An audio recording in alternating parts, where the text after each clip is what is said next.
Hey there! Welcome back to our channel. Today, we're diving into the dark and twisted world of Charles Sobhraj, a French serial killer who terrorized Western tourists on the hippie trail in Asia during the 1970s and 1980s. But it didn't end there. What began as petty theft and robbery, Sobhraj's career as a criminal took a chilling turn when he began murdering innocent backpackers. And now, with the Nepal Supreme Court ordering his release from prison, it's time to take a closer look at his horrifying history. Born Hachand Panani Gurmukh Sobhraj on April 6, 1944, Sobhraj earned the nickname Bikini Killer due to the attire of several of his victims. He had other names as well. His ability to evade authorities earned him the monikers Splitting Killer and Serpent. It's believed that Sobhraj was responsible for the deaths of at least 20 tourists in South and Southeast Asia, with 14 of those murders occurring in Thailand. After being convicted in India, he returned to France upon release. Described as handsome, charming, and utterly without scruple, Sobhraj's cunning and good looks helped him achieve celebrity status in the criminal underworld. He even enjoyed his infamy, being the subject of several biographies, documentaries, and even a Bollywood film titled Main R. Charles. So, buckle up as we delve into the chilling world of Charles Sobhraj, the Serpent. Let's begin taking a closer look into the early years of Charles Sobhraj and how his life of crime began to unfold. Born on April 6, 1944, in Saigon, Vietnam, Sobhraj's childhood was marked by turmoil. His parents were never married, and his father denied paternity, leaving Sobhraj to be raised by his mother and her new husband, a French army lieutenant stationed in French Indochina. This situation fostered a sense of neglect in Sobhraj, as he felt overshadowed by his mother and stepfather's later children. As a teenager, Sobhraj's rebellious streak began to emerge, leading him to commit petty crimes. In 1963, he was convicted of burglary and sentenced to serve time at Poissy prison near Paris. However, prison life did not deter Sobhraj. Instead, he used his charm and intelligence to manipulate officials, earning special privileges such as keeping books in his cell. Despite his troubled upbringing and early criminal behavior, Sobhraj's cunning and charisma allowed him to navigate the criminal underworld and evade the law for many years. However, his luck would eventually run out, and his crimes would catch up to him, leading to his eventual arrest and imprisonment. The serial murders and crimes.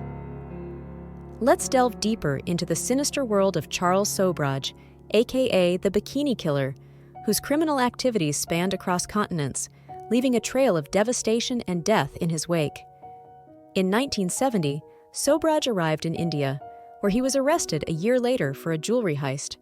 However, he managed to escape while on bail and fled to Greece. This marked the beginning of his international criminal career, as he traveled through Greece, Turkey, Iran, Pakistan, and Afghanistan, committing crimes along the way. It was in Thailand where Sobhraj's criminal activities reached a deadly peak. In 1975, he arrived in Bangkok with his Canadian girlfriend and an Indian associate. He would spend time with tourists, posing as a trader in precious stones. However, his true intentions were far more sinister.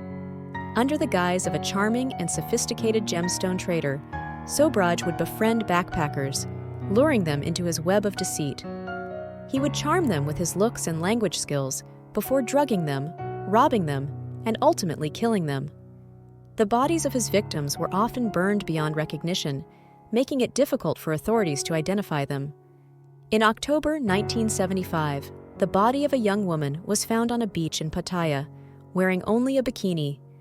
This was just the beginning of a string of murders that would earn Sobhraj the nickname, the Bikini Killer. Other victims followed, beaten, strangled, or burned to death. Despite being under a cloud of suspicion, Sobhraj managed to flee to India. However, his reign of terror was far from over. In the 1970s and 1980s, he continued to travel the world, befriending and robbing Western tourists on the so-called hippie trail from Europe to Southeast Asia. His modus operandi remained the same. He would spike people's drinks, kill their accomplices, and use their passports to travel to his next destination. In the mid-1970s, Thailand issued a warrant for his arrest and accused him of drugging and killing at least 6 women. Sobhraj's crimes were heinous and brutal, and he showed no remorse for his actions. Nadine Giras, whom Sobhraj had befriended when he moved into her building in Bangkok in 1975, said, "Many people were getting sick in his home. He was not only a swindler, a seducer, a robber of tourists, but an evil murderer." The arrest and extradition. In July 1976, Charles Sobhraj's criminal activities reached a peak when he was arrested in India for attempting to drug more than 20 French tourists at a hotel in New Delhi. This was just the beginning of a string of events that would lead to his capture and imprisonment.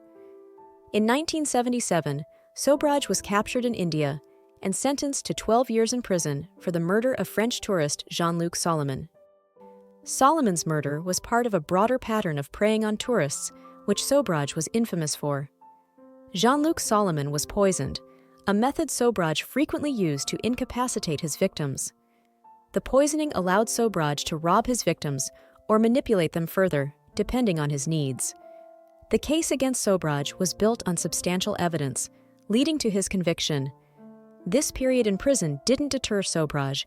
Instead, he used his time to plan future escapes and continue his criminal plotting from within the prison walls. In a separate case, in May 1982, an Indian court sentenced Sobhraj to life imprisonment for the 1976 murder of an Israeli tourist, Alan Jacob. Jacob's murder was another tragic instance of Sobhraj's ruthless modus operandi, targeting vulnerable tourists to exploit them. However, this conviction was short-lived, as Sobhraj was acquitted on appeal just a year later, in 1983, due to a lack of evidence. The acquittal on this murder charge showcased the difficulties in prosecuting crimes committed by Sobhraj, who was adept at covering his tracks and exploiting the limitations of the legal systems in different countries. Despite his acquittal, Sobhraj remained in prison due to his conviction for the Solomon murder and other criminal activities. In late 1985, India agreed to Thailand's request to extradite Sobhraj for the murders of an American woman, Teresa Knowlton, as well as a Turkish tourist. Teresa Knowlton, an American tourist from Seattle, was traveling in Asia and fell victim to Sobhraj in the mid-1970s. She was found drowned in a tidal pool in the Gulf of Thailand, wearing a flowered bikini, which led to the media dubbing her murder as one of the bikini killings. Initially, her death was considered an accidental drowning, but further investigation linked her murder to Sobhraj, who had robbed her and then drowned her as part of his crime spree targeting tourists. The details regarding the Turkish tourist are less specific in the public domain compared to the cases of Sobhraj's other victims. However, Sobhraj's pattern of preying on unsuspecting tourists, often drugging them to rob or kill, is well documented. He risked the death penalty in Thailand. He managed to escape from jail in New Delhi in March 1986 by feeding the prison guards sweets laced with drugs and sleeping pills. However, police nabbed Sobhraj days later at a restaurant in the western Indian beach holiday state of Goa. A statue of Sobhraj in his signature peaked cap remains at the eatery to this day.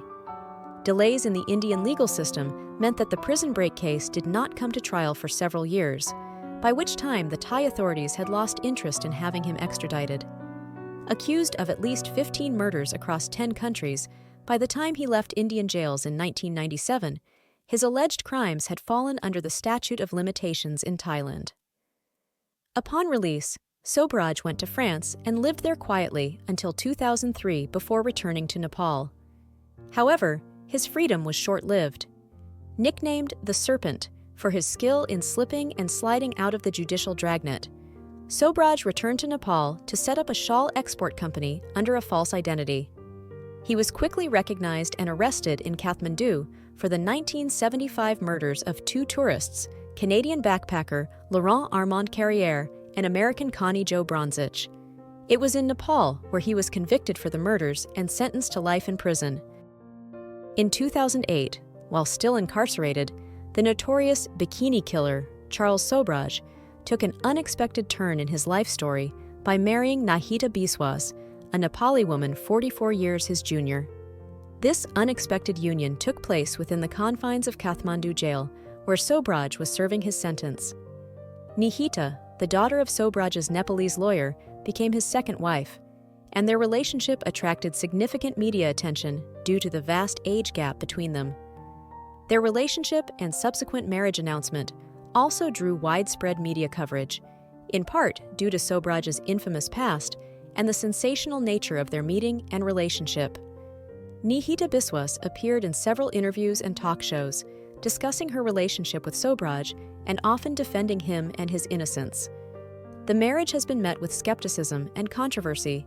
Some view it as another manipulative move by Sobhraj to garner media attention and sympathy, while others question the authenticity of the relationship. The legal status of their marriage has also been a topic of discussion, given it supposedly took place in a Nepalese prison without clear documentation. Marriage aside, during his more than 17-year imprisonment in Kathmandu jail, Sobhraj's life remained as eventful as ever. Known for his charisma and ability to attract attention, even behind bars, his marriage to Nihita added another layer of intrigue to his already sensationalized persona. Fast forward to 2022, after serving 19 years of his 20-year sentence, Sobhraj was released from prison on health grounds.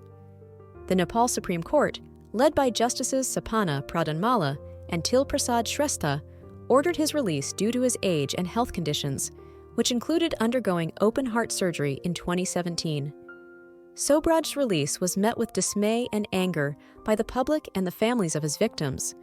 For many, it seemed unjust that someone responsible for such heinous crimes could be released from prison, potentially enjoying freedom despite the gravity of his offenses.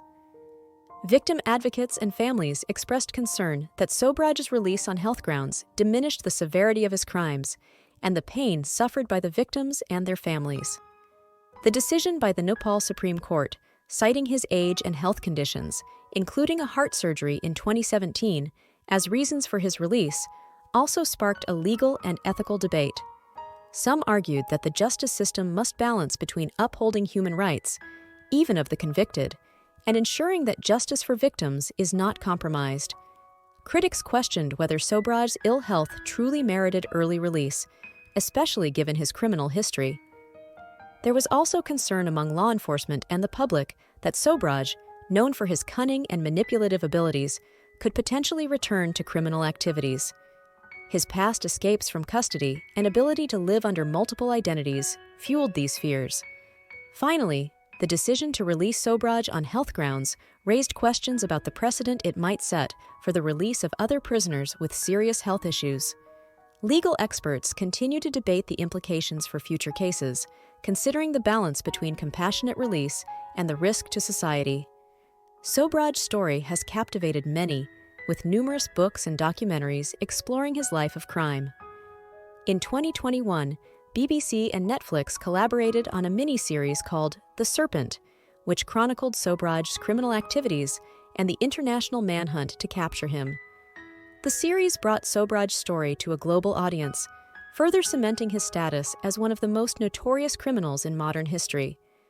Despite his release, Sobhraj's legacy as the Bikini Killer and his involvement in the deaths of over 20 young Western backpackers across Asia during the 1970s and 1980s remains a dark chapter in the annals of true crime. His release reignited interest in his life and crimes, sparking renewed discussions and investigations into his actions. As Sobhraj returned to France, he carried with him a notoriety that has persisted for decades. His story continues to be a subject of fascination and intrigue for many, highlighting the complex nature of criminality and the enduring impact of his crimes on the lives of his victims and their families. As Sobhraj's story continues to captivate audiences around the world, it serves as a reminder of the power of true crime storytelling to shed light on the darkest aspects of human behavior. And there you have it, the gripping true crime story of Charles Sobhraj, the Bikini Killer.